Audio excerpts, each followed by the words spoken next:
Alright, so today I'm back with yet another chapter review, and today we will go over chapter 233, which is insane, so be sure to stick till the end because you don't want to miss it. Anyway, I'm gonna stop talking and let's get right into the chapter. However, before that, please double check if you are subscribed to the channel as you don't want to miss my chapter reviews. And while you're already down there, you can always leave a like and a comment, and with that out of the way, let's finally get into it.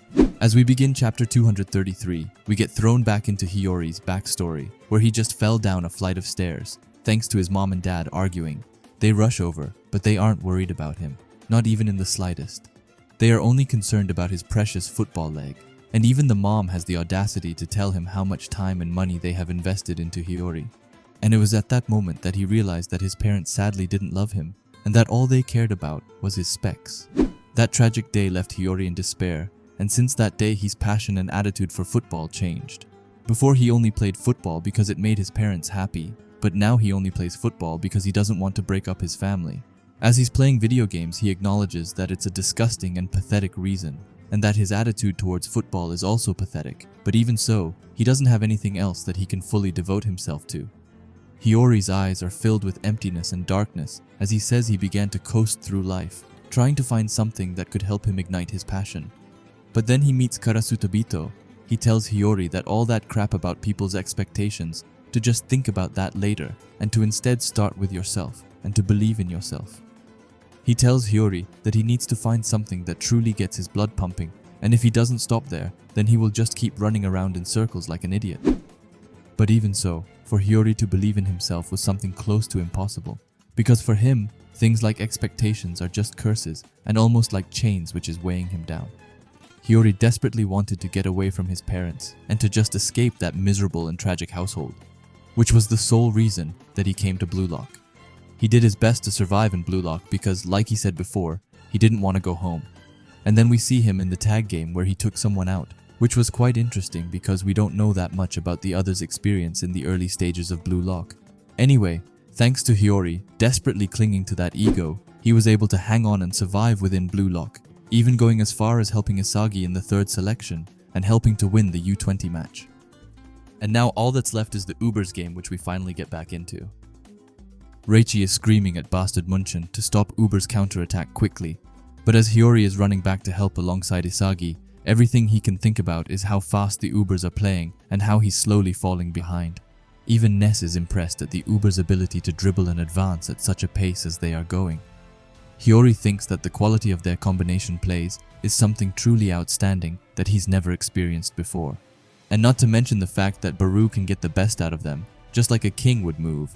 But at the same time, it's not like he's moving selfishly.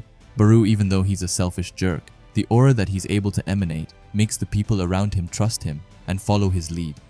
Players who become the world's #1 striker probably have that ability that makes people follow them, which is amazing, but still something that Hiroi is unable to do now. An ego that teammates believe, trust, and gravitate toward.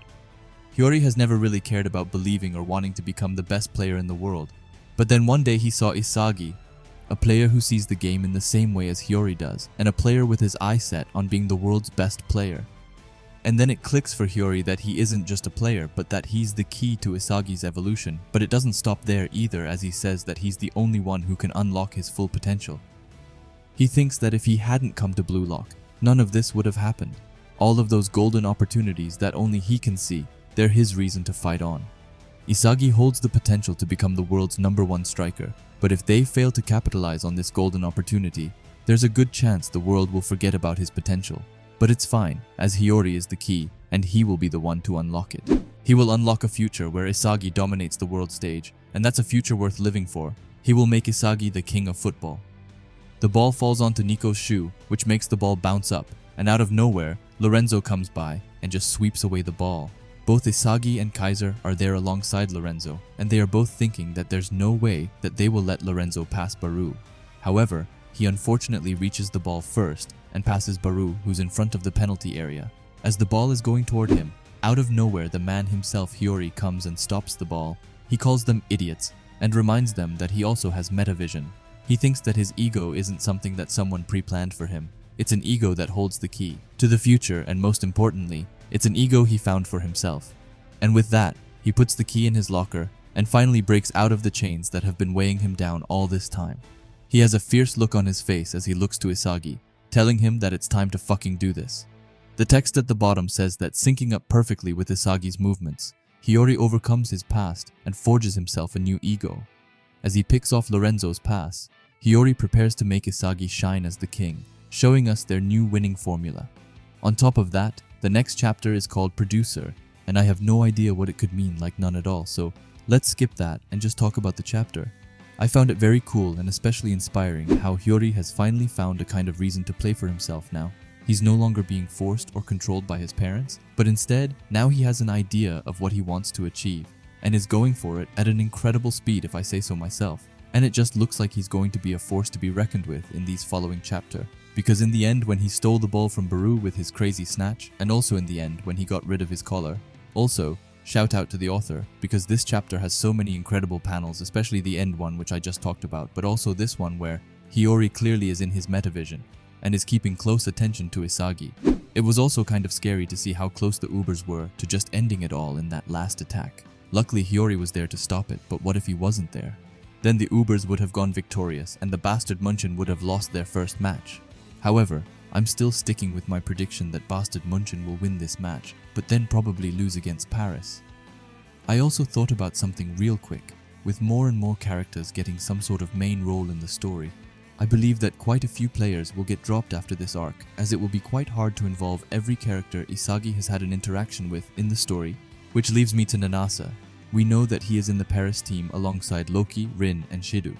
However, I'm not sure how his playtime will be in the next match against them, as that team is heavily focused on the attack side of things, which actually makes Nanase kinda perfect as a player who can help to get the ball forward into the attacking stage. But I'm curious if he will become like Hiyori is for Isagi but for someone else, or if he will have made a real 360 and play for himself. But that would be kind of weird when I'm thinking about it. But the interaction which I'm most looking forward to in the Paris match is without a doubt Hiyori and Karasu, as they have both evolved immensely since meeting each other last time. But I also just love their relationships with one another, and if they don't have some sort of interaction or at least acknowledge each other, I will be a bit sad actually. Now that we are on the topic of the Paris match, I'm also really excited to see Kiora finally playing, as we've been waiting for ages for him. And if he disappoints, then I really don't know what I will do. Probably just dig myself a grave and never come back, as I've been hyping him up for time now. But who are you most excited to see square up against each other in the match after this one? Please leave it down below in the comments. But yeah, this is just my thoughts on it, and please leave your thoughts and theories down in the comments, as I love reading them. If you like bluelock and videos like this, then I would highly suggest you subscribe to this channel, and while you are at it, leave a comment and a like, as it helps out with the algorithm a ton. And if you are curious to see another video of mine, then please watch the video which will be popping up on the screen now. Anyway, thanks for watching, and have a great day. Bye.